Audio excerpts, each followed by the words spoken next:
What's up mga sangkay? Ayan, kita nyo. May pinapakulo akong tubig dito mga sangkay. Ayan, malapit na nga kumulo. Ngayon magsisigang ako ng hipon. Ayan. Yung gulay ko yan. Ready na yung aking kamatis and onion. Wala pa pala akong, wala pala akong luya. Tapos ito, ang aking gulay ay okra lamang. Ayan, i-ready ko muna yung aking luya. Hold on. Ayan mga sangkay, kumukulo na nga. Kita niyo naman. At meron na rin ang tanglad. Unahin natin yung tanglad. Ginger. Kalimutan ko, kunti lang. Yung onion. Tapos ilagay na rin natin yung kamatis. Ayan, takpan natin. Lalagyan ko na rin siya ng sinigang mix. Sinigang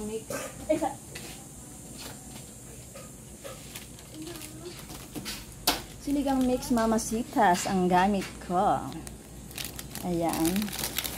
Si Mamasitas. Natural na asin. Masarap. Sabi. Pwede rin kahit ano, mga sangkay. Sa choice nyo yan. Pwede kahit anong pang-asin. Pwede rin kalamansi. Ayan.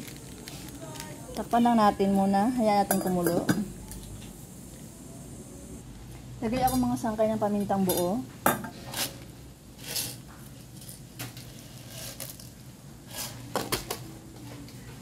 Lagay na rin tayo ng chicken powder.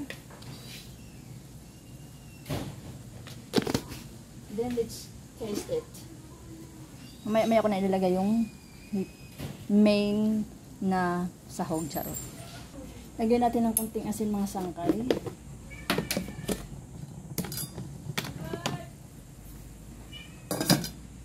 Tikman natin mga sangkay. Wala pang ano yan ha. Ano pa lang yan. Para sa akin, okay na. Pakuloy pa natin ng ilang minuto, saka natin ilagay yung ating main course, charot. After 1.5 years, charot. Paglipas na ilang minuto, ayan, kulong-kulo na siya mga sangkay. So, lalagay na natin ito. Ayan. Ayan, hayaan natin kumulo, saka natin ilagay mamaya yung ating gulay na okra. Gusto ko yung okra kaysa sa talong. Takpan ulit natin. Ayan mga sangkay, check natin. Ang hipon ay madali lang maluto. Yan Ayan, okay na. So, lalagay ko na yung aking okra. Simple lang, okra lang ang gulay ko.